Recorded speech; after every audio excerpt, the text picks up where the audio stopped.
ಪೂರ್ವಭಾವಿ ಪರೀಕ್ಷೆಯ ಪ್ರಶ್ನೆ ಪತ್ರಿಕೆಯ ಪ್ರಶ್ನೆಗಳನ್ನು ಕನ್ನಡಕ್ಕೆ ಅನುವಾದ ಮಾಡುವಾಗ ಆಗಿರುವ ಎಡವಟ್ಟುಗಳು ಬಯಲಾಗಿವೆ ಎಂದು ದೂರಿದರು.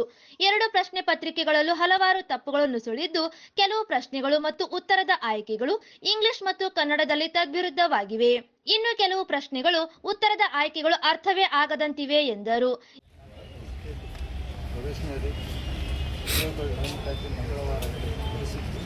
ನಡೆಸಿದ್ದ ಪೂರ್ವ ಪರೀಕ್ಷೆ ಪ್ರಶ್ನೆ ಪತ್ರಿಕೆ ಪ್ರಶ್ನೆಗಳನ್ನು ಕನ್ನಡಕ್ಕೆ ಅನುವಾದ ಮಾಡುವಾಗ ಆಗಿರುವ ಎಡವಟ್ಟುಗಳು ಬಯಲಾಗಿವೆ.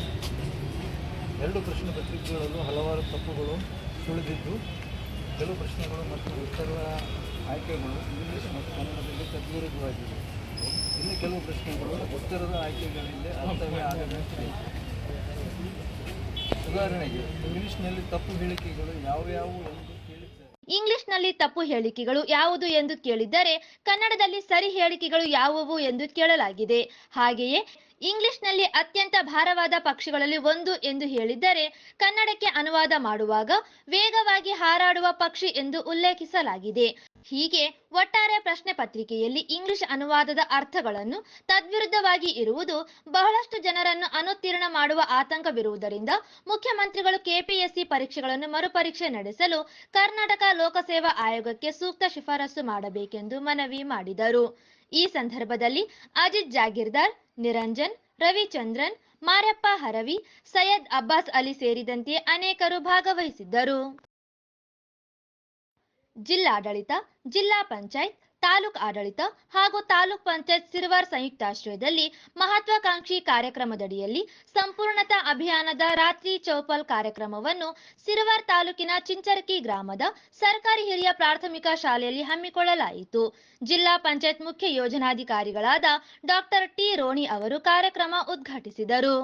ಗ್ರಾಮ ಪಂಚಾಯತ್ ಅಧ್ಯಕ್ಷರು, ಉಪಾಧ್ಯಕ್ಷರು, ತಾಲೂಕ್ ಪಂಚಾಯತ್ ಕಾರ್ಯನಿರ್ವಾಹಕ ಅಧಿಕಾರಿಗಳು, ತಾಲೂಕು ಆರೋಗ್ಯ ಅಧಿಕಾರಿಗಳು, ತಾಲೂಕಾ ಕೃಷಿ ಅಧಿಕಾರಿಗಳು, ಶಿಶು ಅಭಿವೃದ್ಧಿ ಯೋಜನೆ ಇಲಾಖೆಯವರು, ಶಿಕ್ಷಣ ಇಲಾಖೆಯವರು, ಪಿಡಿಒ, ತಾಲೂಕ್ ಪಂಚಾಯತ್ ಸಿಬ್ಬಂದಿ, ಗ್ರಾಮ ಪಂಚಾಯತ್ ಸಿಬ್ಬಂದಿ ಹಾಗೂ ಗ್ರಾಮಸ್ಥರು ಹಾಜರಿದ್ದರು.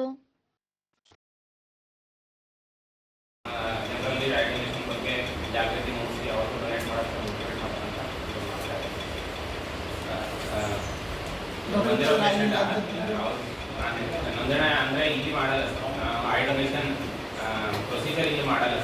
ಅಂದರೆ ಭಾಳಷ್ಟು ಪೇಷಂಟ್ ಹೆಂಗೆ ಬರ್ತಾರೆ ಅಂದರೆ ಬೇರೆ ಬೇರೆ ಕಾರಣದಿಂದ ಕಾರ್ನಿಯಲ್ ಬ್ಲೈಂಡ್ನೆಸ್ ಅಂತ ನಾವು ಡೀಲ್ ಮಾಡ್ತೀವಿ.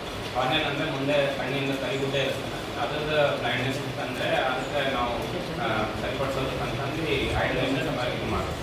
ಸೊ ಈ ಬೇರೆ ಬೇರೆ ಕಾರಣಕ್ಕೆ ನಾವು ಅದು ಇದು ಮಾಡ್ತೀವಿ. ಒಂದು ಆಪ್ಟಿಕಲ್ ಪೆನೆಟ್ರೇಟಿಂಗ್ ಕೆರಟೋಪ್ಲಾಸ್ಟಿಕ್, ಒಂದು ಥೆರಪಟಿಕ್ ಪೆನೆಟ್ರೇಟಿಂಗ್ ಕೆರಟೋಪ್ಲಾಸ್ಟಿಕ್, 2 ಪ್ರೊಸೀಜರ್ ಇರ್ತದೆ.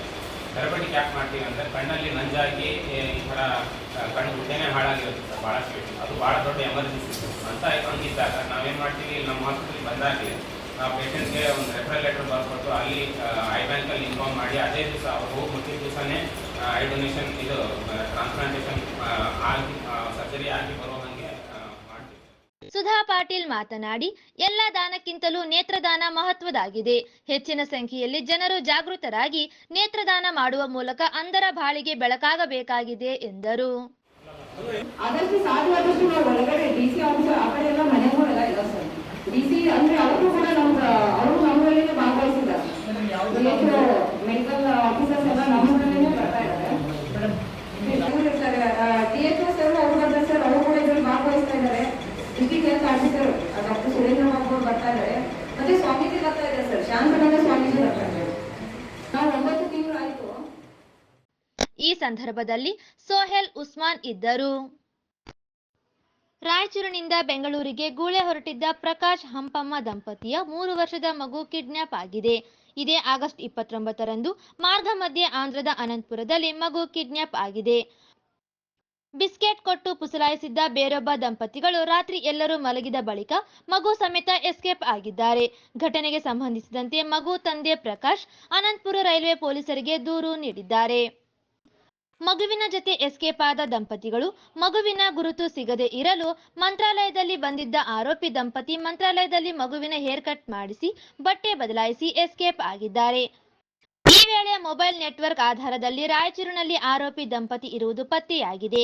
ವಾಟ್ಸ್ಆಪ್ ಗ್ರೂಪ್ನಲ್ಲಿ ಶೇರ್ ಮಾಡಲಾದ ಫೋಟೋ ಆಧರಿಸಿ ಮಗು ರಕ್ಷಣೆ ಮಾಡಿ ದಂಪತಿಯನ್ನು ವಶಕ್ಕೆ ಪಡೆಯಲಾಗಿದೆ. ಅನಂತಪುರ ರೈಲ್ವೆ ಪೊಲೀಸರ ಮಾಹಿತಿ ಮೇರೆಗೆ ಕಲಬುರಗಿ ಮೂಲದ ಆರೋಪಿಗಳನ್ನು ರಾಯಚೂರು ರೈಲ್ವೆ ಪೊಲೀಸರು ವಶಕ್ಕೆ ಪಡೆದಿದ್ದಾರೆ. ರೂಪೇಶ್ ಹಾಗೂ ಕುಸುಮ ಮಗು ಕಿಡ್ನಾಪ್ ಮಾಡಿದ್ದ ದಂಪತಿಗಳೆಂದು ತಿಳಿದು ಬಂದಿದೆ. ಮಕ್ಕಳ ಸಹಾಯವಾಣಿ, ಮಕ್ಕಳ ರಕ್ಷಣಾ ವೇದಿಕೆಯಿಂದ ಜಂಟಿ ಕಾರ್ಯಾಚರಣೆ ನಡೆಯುತ್ತಿದೆ. ಮಕ್ಕಳಿಲ್ಲ ಅಂತ ಮಗುವನ್ನು ಕಿಡ್ನಾಪ್ ಮಾಡಲಾಗಿದೆ ಎಂದು ಆರೋಪಿ ದಂಪತಿ ಹೇಳಿಕೆ ನೀಡಿದ್ದಾರೆ.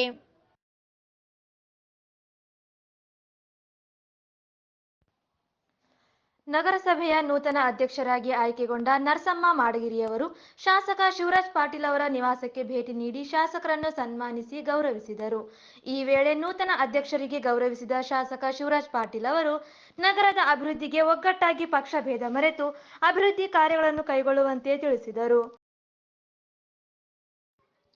ಜಿಲ್ಲಾ ಮಡಿವಾಳ ಮಾಚಿದೇವ ಸಮಾಜ ಮಹಿಳಾ ಘಟಕದಿಂದ ಸೆಪ್ಟೆಂಬರ್ 2ರಂದು ಕಡೆ ಸೋಮವಾರದಂದು ಆಧ್ಯಾತ್ಮಿಕ ಉಪನ್ಯಾಸವನ್ನು ಮಡಿವಾಳ ಸಮಾಜದ ಸಮುದಾಯ ಭವನದಲ್ಲಿ ಹಮ್ಮಿಕೊಂಡಿದೆ ಎಂದು ಅಧ್ಯಕ್ಷೆ ಪ್ರಧಾನ ಕಾರ್ಯದರ್ಶಿ ಅಶ್ವಿನಿ ಸಂತೋಷ್ ಹೇಳಿದರು.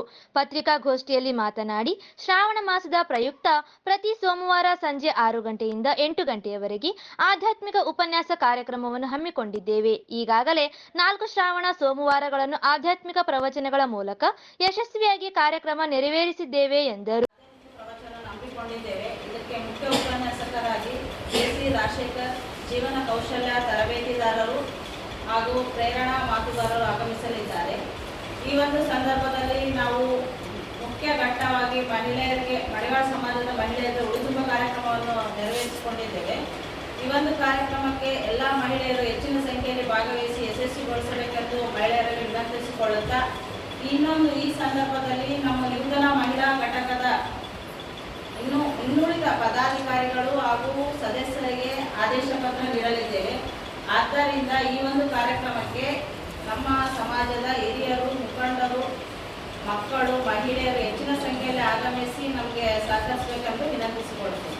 ಪ್ರವಚನ ಸಮುದಾಯ ಸೆಪ್ಟೆಂಬರ್ 2ರಂದು ಕಾರ್ಯಕ್ರಮ ಏರ್ಪಡಿಸಿದ್ದು, ಕಾರ್ಯಕ್ರಮಕ್ಕೆ ಮುಖ್ಯ ಉಪನ್ಯಾಸಕರಾಗಿ ಜೆ.ಸಿ. ರಾಜಶೇಖರ್ ಆಗಮಿಸಲಿದ್ದಾರೆ.